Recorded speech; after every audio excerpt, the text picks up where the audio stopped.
hoje então a gente conversa um pouquinho sobre este baita livro chamado Antes que Anoiteça, do autor cubano Reinaldo Arenas. Este livro é uma autobiografia do autor, que ele termina de escrever em 1990, mas este livro só será publicado em 1992, póstumamente, já que o autor infelizmente comete suicídio logo após o término da escritura deste livro aqui. Aliás, ele morre bem jovem, ele tinha ali seus 40 e poucos anos, e em sua juventude ele foi um grande simpatizante de Fidel Castro. E ele chegou a participar, de certa forma, ali da Revolução Cubana. Só que, veja bem, ele era assumidamente gay e ele era um escritor já publicado fora de Cuba.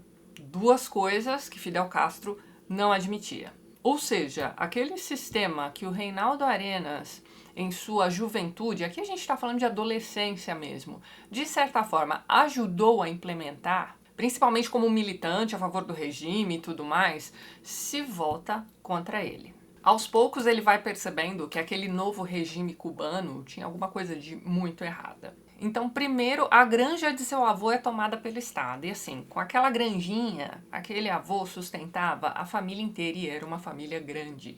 Entenda que Reinaldo Arenas vem de uma família muito pobre e a coisa só piora. Quando isso acontece, quando a granja é tomada, ele finalmente começa a dar ouvidos ao avô. E o avô dele é uma figura. Esse avô passou a infância inteira do Reinaldo Arenas esbravejando contra o comunismo. Principalmente contra Stalin. Na página 50 ele diz o seguinte, porque meu avô tinha aquela intuição de que o comunismo não iria resolver os problemas de Cuba, já que na verdade nunca vivera sob esse regime, padecendo, entretanto, de todos os males do capitalismo. Eu diria que era graças à sua intuição de camponês. Imagino também que as reportagens em que se viam os fuzilamentos dos camponeses nos países comunistas influenciaram meu avô, fazendo com que recusasse o comunismo, ao mesmo tempo que odiava violentamente a ditadura de direita na qual vivíamos e sofríamos. Tínhamos sofrido e continuaríamos sofrendo por muitos anos. De qualquer forma, ele, como jovem que acha que sabe de tudo, achava que o avô estava exagerando e que, aquilo jamais aconteceria sob um governo de Fidel. Mas é isso, primeiro o Estado toma a granja do avôzinho e aí aquela situação daquela família que já era periclitante só piora. Depois disso, certos produtos começaram a sumir ali das prateleiras dos mercados. E aos poucos a população vai percebendo que aquela troca de um regime por outro não foi exatamente uma troca de 6 por meia dúzia. Mesmo porque a situação do país pós-Revolução Cubana piorou exponencialmente. Eu vou comentar rapidamente a Revolução Cubana aqui com vocês, mas vocês sabem que aqui na internet vocês vão encontrar quilos de informações sobre a Revolução Cubana, basta ter boa vontade de pesquisar, certo? Então, a Revolução Cubana foi um movimento armado que destituiu o ditador Fulgêncio Batista, isso no comecinho de 1959, mas a coisa toda já estava em ebulição em 58. Então, o ditador Fulgêncio Batista foi destituído para a instauração da ditadura do proletariado comandada por Fidel Castro. Essa nova ditadura seguia o modelo marxista-leninista de desenvolvimento. A palavra é ótima, O Fulgêncio Batista era um militar que foi eleito como presidente em 1940 e ele ficou como presidente até 1944. Ele volta depois nos anos 50 já como ditador, até ser derrubado pela Revolução Cubana. E olha só, o Fulgêncio Batista entra na presidência de Cuba por conta de uma outra revolução também, conhecida como Revolução dos Sargentos. Essa revolução tinha como meta a retirada do poder de um outro regime autoritário de um cara chamado Gerardo Machado. E bem, eu vou parando por aqui, mas já deu para vocês perceberem que a história de Cuba é bem complicada e nunca fica mais fácil. Pelo contrário, a coisa vai escalando. Mas voltando ao livro, o Reinaldo Arenas nasce em 43, então ele vive ali a primeira infância, o começo da adolescência, em meio ao regime do Fulgêncio Batista. E na juventude dele o que nós temos é o seguinte, isso aqui está na página 69. A Revolução Castrista começou depois de 1959. E com ela teve início o surto de entusiasmo, a grande algazarra e um novo terror. Iniciou-se a verdadeira caça aos soldados de Batista, aos supostos delatores, aos militares de regime caído em desgraça e aos tigres de Masferrer. E aí quem era esse Masferrer, Este era um político cubano e ao mesmo tempo um gangster, termos que se confundem. Mais para baixo ele diz o seguinte, ó: os julgamentos eram verdadeiros espetáculos teatrais, onde o público se divertia vendo ser condenado ao paredão um pobre coitado que talvez só tivesse dado uma bofetada em alguém que agora aproveitava o momento para se vingar. Morriam inocentes e culpados. Muito mais gente do que morreu naquela guerra que nunca aconteceu. Mais pra frente ele continua, 30 anos já se passaram. Só lembrando que este livro foi escrito durante os anos 80 e finalizado em 1990, tá? 30 anos já se passaram e, apesar de tudo, Fidel Castro continua promovendo esse tipo de julgamentos teatrais, os quais, vez por outra, também são televisionados. No entanto, agora Castro não fuzila mais os tiras de Batista. Fuzila sim seus próprios soldados e, às vezes, seus próprios generais. Agora olha isso aqui, ó. Porque a imensa maioria do povo e os intelectuais não se deram conta de que começava outra vez uma nova tirania, ainda mais sangrenta que a anterior. Talvez nos dessemos conta, sim, mas o entusiasmo, olha lá, de saber que vivíamos agora numa revolução, a qual havia derrubado uma ditadura e que chegara a hora da vingança, todos esses sentimentos eram superiores às injustiças e aos crimes que estavam sendo cometidos. Além do mais, não se cometiam apenas injustiças. Os fuzilamentos eram realizados em nome da justiça e da liberdade, principalmente em nome do povo. Antes de continuar, vamos dar um passinho para trás. Este livro de memórias foi escrito pelo Reinaldo Arenas em seus últimos anos de vida. Então aqui ele vai contar pra gente sobre suas primeiras memórias de infância, sobre sua adolescência, sua juventude revolucionária, como ele descobre sua paixão pela literatura e pela escrita, como ele se desenvolve sexualmente. Como eu disse para vocês, ele era assumidamente homossexual e ele viveu uma vida sexual bastante agitada. Mas então, aqui ele vai contar com detalhes, né, sobre a perseguição que ele sofria por ser homossexual. Para vocês terem uma ideia, existiam campos de concentração, campos de trabalho forçado, para onde eram levadas também pessoas que tinham suas vidas sexuais descobertas, né? Ele vai contar aqui, ó, o nome desses campos de concentração eram UMAP, né? UMAP, Unidades Militares de Auxílio à Produção. É um nome até bem bonitinho para campo de concentração, não? Isso está na página 96, mas então... Ele chega a passar também um período em uma prisão, né, como um preso político e também por ser ali um poeta, né, um autor de romances, de contos, novelas que já haviam sido publicados fora de Cuba. Ele consegue isso através dos contatos que ele vai fazendo ali no meio artístico. Era uma luta conseguir que esses manuscritos chegassem às mãos desses amigos estrangeiros. Ainda mais amigos estrangeiros que conseguiam sair de Cuba, né, sem maiores problemas. Ele também conta aqui sobre como ele tentou fugir da prisão diversas vezes, depois como ele tentou fugir de Cuba, e são todas tentativas desesperadas de fuga, né? Chega um momento aqui em que ele vai contar sobre um dia em que ele tentou fugir de Cuba usando uma boia, para você ter uma ideia. Ele só consegue sair de Cuba em 1980, que ele vai para os Estados Unidos e poucos anos depois, em 1987, ele é diagnosticado com AIDS. 1987, hein? E esse livro foi escrito até 1990. Então é importante ficar claro aqui para vocês que naquela época não se sabia exatamente o que era a AIDS. No prefácio do livro, ele mesmo vai dizer isso aqui, ó. Eu pensava que ia morrer no inverno de 1987. Havia meses vinha tendo febres altíssimas. Consultei um médico e o diagnóstico foi AIDS. Como a cada dia eu me sentia pior, comprei uma passagem para Miami e resolvi morrer perto do mar. O mar tem uma grande importância para ele aqui ao longo do livro todinho. Mas então, não em Miami especificamente, mas na praia. No entanto, parece que tudo o que a gente deseja por uma espécie de burocracia diabólica custa muito a chegar, inclusive a própria morte. Depois ele diz isso aqui, ó. Em Cuba eu tinha suportado inúmeros sofrimentos, pois a esperança de fuga e a possibilidade de salvar meus manuscritos sempre me deram um grande estímulo. Agora, a única fuga que me restava era a morte. Na página 13, ainda no prefácio, olha só o que ele escreve. Ó. Obviamente, a Castro só resta agora uma saída: o diálogo com o exílio para continuar no poder. O mais incrível é que vários exilados considerados intelectuais estão a favor do diálogo. Isso significa desconhecer completamente a personalidade de Castro e suas ambições. É claro que Castro criou comitês pró-diálogo e seus membros se fazem passar até por presidentes de comitês de direitos humanos. De um lado estão os agentes de Castro, fora e dentro de Cuba, trabalhando a seu favor. Do outro, os ambiciosos com desejo de aparecer e finalmente os canalhas que pensam arrancar alguma migalha com esse negócio de diálogo, arrancar uma migalha entre aspas. Agora olha isso aqui. Algum dia, sem dúvida, o povo derrubará Castro e a primeira coisa que deverá ser cumprida será acusar todos aqueles que colaboraram impunemente com o tirano.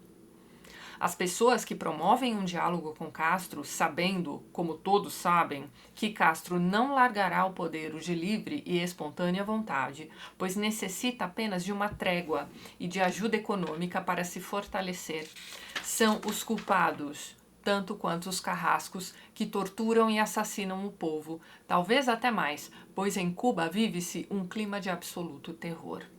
No exterior, pode-se optar por uma certa dignidade política. Todos esses figurões que sonham em aparecer nas telas de televisão de mãos dadas com Fidel Castro tornam-se assim figuras políticas relevantes. Devem ter sonhos mais realistas. Olha só isso. Devem sonhar com uma corda na qual ficarão pendurados no Parque Central de Havana, pois o povo de Cuba, com toda a sua generosidade, ao chegar o momento de verdade, irá enforcá-los. É assim que vão morrer, bem à vontade, já que, pelo menos em relação a eles, não terá havido nenhum derramamento de sangue.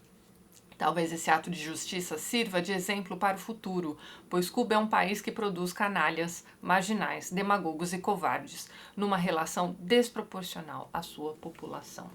Agora sim, falando sobre a AIDS, né? Olha só, percebo que estou quase chegando ao fim dessa apresentação, que na verdade é o meu fim, e não falei da AIDS. Não posso fazer isso, pois não sei o que é. Olha só. Ninguém sabe com toda certeza. Isso aqui foi escrito no começo de 1990. Visitei inúmeros médicos e para todos eles ela representa um enigma. Tratam das doenças relativas à AIDS, mas a AIDS em si parece um verdadeiro segredo de Estado. O que posso assegurar é que não se trata de uma doença no estilo de outras, né, de todas as outras já conhecidas. As doenças são produto da natureza e, por isso, como todo o natural, não é perfeito. Podem ser combatidas e até mesmo eliminadas. A AIDS é um mal perfeito porque está fora da natureza humana. E a sua função é acabar com o ser humano da maneira mais cruel e sistemática possível. Realmente nunca se conheceu uma calamidade tão invulnerável. Tamanha perfeição diabólica nos faz pensar na possibilidade de algum tipo de interferência humana em sua invenção. Então era isso que se achava, né, o que se pensava a respeito da AIDS naquela época. Agora imagine essa situação nessa época da pessoa que estava sofrendo com tudo aquilo e não sabia exatamente o que era aquilo. Mas já deu para vocês perceberem, né? Ele conta tudo aqui sem papas na língua. Ele dá nomes aos bois, ele diz tudo o que ele pensava a respeito de toda aquela situação. E tudo isso enquanto ele está fazendo uma autoanálise também, né? Ali na página 73, ó, ele faz um comentário a respeito de quando ele conseguiu uma bolsa de estudos na escola politécnica e ele achava aquilo maravilhoso. Bem, olha só. O diretor da escola era Alfredo Sarabia, um velho militante do Partido Comunista. Assim, em 1960, enquanto Castro assegurava ao mundo que não era comunista, olha só, e que a Revolução Cubana era tão verde quanto as palmeiras, em Cuba estavam preparando a juventude dentro da doutrina comunista e dando-lhe instruções militares, pois tínhamos também aulas práticas nas quais aprendíamos a utilizar armas de longo alcance. Página 81. Eu tinha 16 anos, cantava os hinos da Revolução e sem qualquer discussão estudava o marxismo. Cheguei a ser um dos diretores do Centro de Estudos Marxistas e, consequentemente, um jovem comunista. Pensava que aqueles que se sublevavam contra Fidel Castro estavam profundamente equivocados ou loucos. Acreditava ou queria acreditar que a revolução era algo nobre e belo.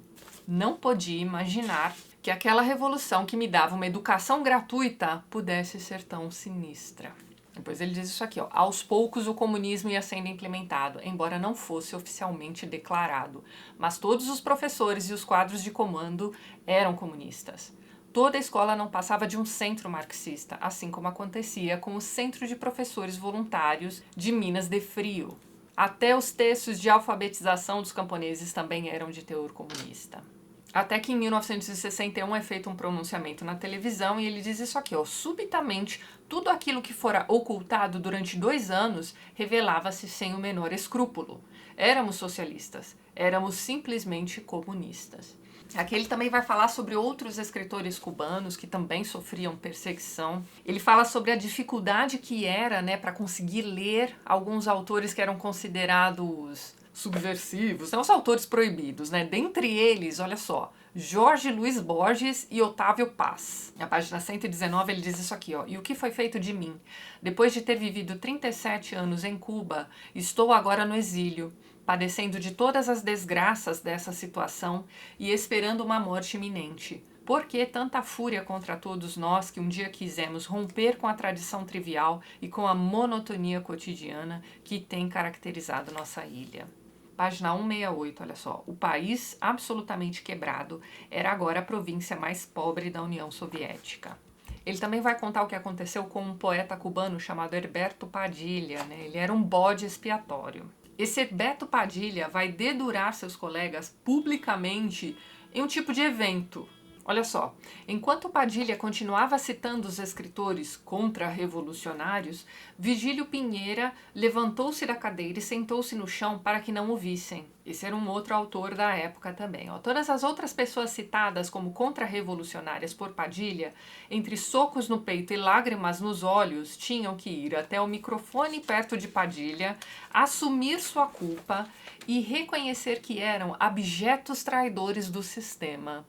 Tudo foi filmado pela segurança do Estado e o filme, olha só isso, o filme percorreu todos os meios intelectuais do mundo, sendo exibido especialmente a todos aqueles que haviam assinado uma carta de protesto contra a prisão injusta de Padilha. Esse Padilha foi preso junto com a esposa, aparentemente ele foi torturado também e tudo mais, enfim, ele foi obrigado a dedurar os outros. Entre esses, né, que assinaram essa carta, né, de repúdio à prisão injusta do Padilha, estavam lá então o Mário Vargas Llosa, o Octávio Paz, o Juan Rulfo, né, o autor de Pedro Páramo, e inclusive o próprio Garcia Marques. Aí olha o que ele vai dizer do Garcia Marques. Hoje transformado numa das estrelas mais importantes de Fidel Castro.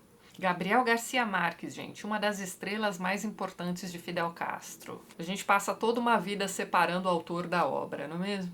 Na página 175 ele diz isso aqui, ó: a mais violenta perseguição daquele congresso foi dirigida contra os homossexuais. Foram lidos textos rotulando o homossexualismo, tá? Lembrem-se de que este aqui é um livro que foi escrito até os anos 90, tá?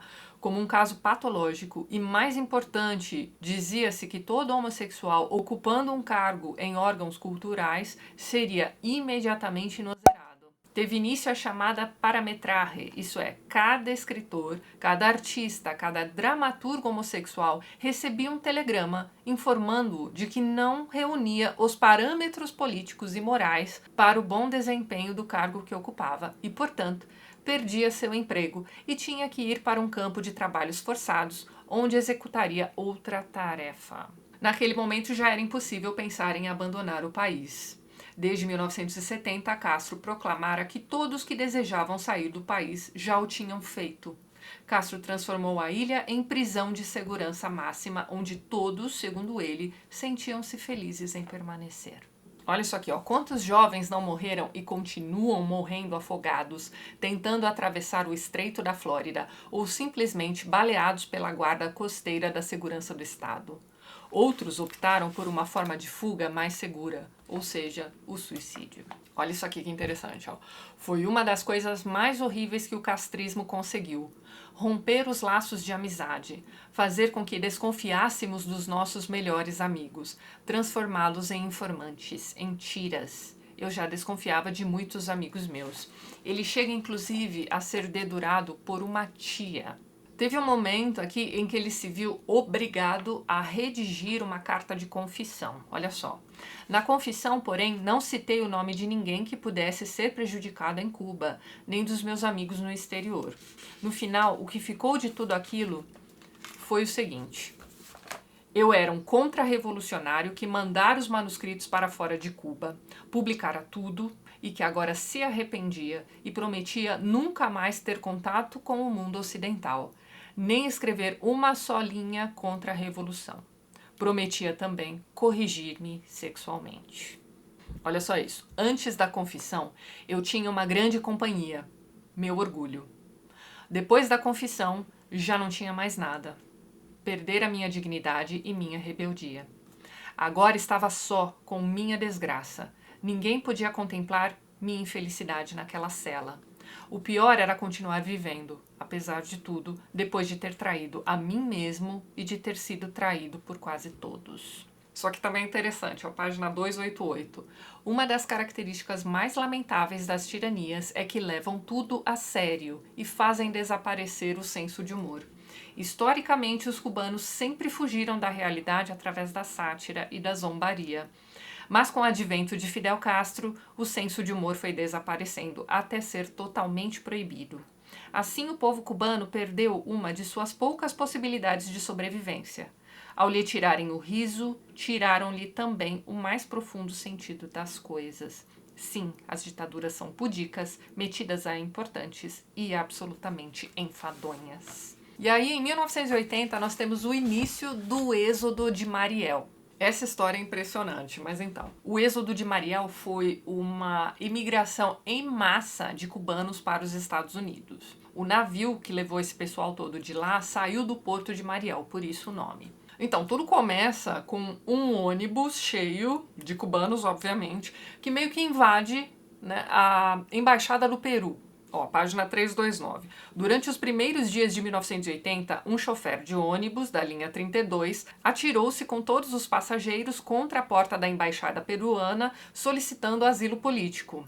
O mais estranho foi que os passageiros também resolveram pedir asilo político. Ninguém quis sair da embaixada. Então, assim, o motorista queria pedir aquele asilo, né? Enfim, foi a ideia que ele teve ali para conseguir entrar na embaixada, né? Ele invadiu a embaixada com aquele ônibus. Só que os passageiros, né, que estavam dentro daquele ônibus, resolveram ficar por lá também, acharam a ideia ótima. Aí, olha só, Fidel Castro chamou de volta todas aquelas pessoas, mas o embaixador respondeu que estavam em território peruano e, pelas leis internacionais, tinham direito a asilo político. Aí o Fidel vai ter a brilhante ideia de tirar toda a escolta cubana daquela embaixada, achando que aquilo prejudicaria, né, a embaixada peruana de alguma forma. Mas aí quando a população ouve, né, falar sobre aquela história toda e ouve a informação de que, né, Fidel tirou sua escolta dali, o que eles fazem? Vai todo mundo para lá. Então, num dado momento, você já tinha dentro do prédio da Embaixada Cubana cerca de 10 mil pessoas e mais umas 100 mil do lado de fora querendo entrar. E o que é que o Fidel manda fazer? Ele manda cortar a luz e a água daquele prédio. Aí, olha só, o governo tentou abafar o escândalo, mas toda a imprensa mundial veiculou a notícia. Julio Cortázar e Pablo Armando Fernandes, testas de ferro de Castro, que se encontravam em Nova York naquela ocasião, chegaram a declarar que havia apenas 700 pessoas asiladas na embaixada. A leitura deste livro aqui vai fazer com que você destrua seus sonhos aí sobre diversos autores latino-americanos, tá? Só pra ficar avisado aí, tá? Mas é isso, a história vai longe, né? Sei que a história vai se desenrolando até que o presidente dos Estados Unidos resolve fazer um acordo. E milhares de cubanos conseguem ir para lá, inclusive nosso amigo Reinaldo Arenas. Olha o que ele diz aqui, ó, página 337. É preciso lembrar que 135 mil pessoas saíram da ilha naquele êxodo. A maioria constituída de gente como eu, que queria apenas morar no mundo livre, trabalhar e recuperar sua dignidade perdida. Aí você pensa, beleza, né? Ele conseguiu, problema resolvido, né? Tudo ficará bem uma vez que ele está já ali nos Estados Unidos, certo? Só que não, olha só. Página 341. Assim que comecei a denunciar a tirania que sofrera durante 20 anos, até meus próprios editores, que ganharam bastante dinheiro com a venda dos meus livros, declararam-se secretamente meus inimigos. Ele vai contar aqui também sobre um desses editores que nunca repassou nenhum centavo de livros e livros dele que foram vendidos ali através daquela editora. E aí olha o que ele vai dizer, ó, nada disso me surpreendeu. Já sabia que o sistema capitalista também era sórdido e mercantilista. Numa das minhas primeiras declarações, logo depois de sair de Cuba, afirmei, presta atenção nisso aqui, ó, a diferença entre o sistema comunista e o capitalista é que, embora os dois nos deem um chute na bunda, no sistema comunista a gente leva o chute e tem que bater palmas. No capitalista a gente também leva, mas pode gritar. E vim aqui para gritar. Será que é pouca coisa essa diferença aqui que ele coloca pra gente? Continuando, olha só. Naquele período viajei por vários países. Venezuela, Suécia, Dinamarca, Espanha, França, Portugal. Em todos, soltei meu grito. Era o meu tesouro. Era tudo que eu tinha. Estava descobrindo uma fauna que nunca vira em Cuba, olha só. Os comunistas de luxo. Lembro-me que no meio de um banquete na Universidade de Harvard, um professor alemão me disse: de certa forma, entendo que você possa ter sofrido, mas sou um grande admirador de Fidel Castro e estou muito satisfeito com tudo que ele fez em Cuba. Olha a resposta dele. Acho ótimo que admire Fidel Castro, mas nesse caso não pode continuar comendo todo esse prato, porque nenhum cubano, exceto o alto comando, pode comer tanto assim. Olha a continuação. Meus encontros com essa esquerda festiva e fascista foram bastante polêmicos. Em Porto Rico eram muito teimosos. Convidaram-me na universidade e pediram para que não falasse de política. Evidentemente, a guerra contra os comunistas, os hipócritas e os covardes não terminara só porque eu saíra de Cuba. Sobre o exílio, olha o que ele diz aqui, ó. O exilado é aquele tipo de pessoa que, tendo perdido o ser amado, continua procurando o rosto querido em cada novo rosto que vê. Está sempre enganando a si mesmo, achando que o encontrou. Ele volta a falar de Borges, olha só isso aqui que interessante, ó, presta atenção.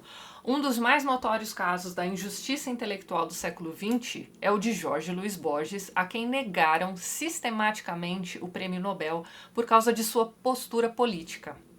Borges é um dos escritores latino-americanos mais importantes deste século, talvez o mais importante. Entretanto, deram o prêmio Nobel a Gabriel Garcia Marques. Olha só isso, plagiador de Faulkner, amigo pessoal de Castro e oportunista nato. Sua obra, embora tenha alguns méritos, é marcada por um populismo barato que não está à altura dos grandes escritores mortos, no esquecimento ou relegados a um segundo plano. O que acontece com Borges? Borges era um conservador, ele veio com a mãe, cuidou da mãe a vida inteira, era católico, então assim, acho até bonito, né, que as pessoas gostem de ler ali os livros que foram, né, escritos por ganhadores do Prêmio Nobel e tudo mais, mas gente, procurem saber direitinho como é que funciona essa premiação. Aquele autor norueguês, o Karl Ove Knausgaard, nos livros dele lá no Minha Luta, sempre fala ali, sempre dá um jeitinho de contar alguma coisa, né? Algo de podre que existe ali por trás dessas premiações, não é mesmo? Vou te falar, é um exercício ler este livro aqui e continuar amando 100 anos de solidão, viu?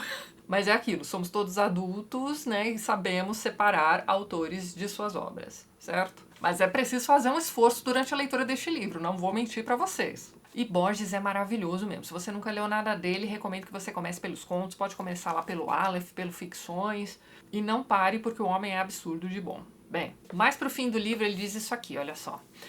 Nós cubanos que sofremos durante 20 anos uma perseguição violenta num mundo terrível, somos pessoas que não podem encontrar tranquilidade em lugar nenhum.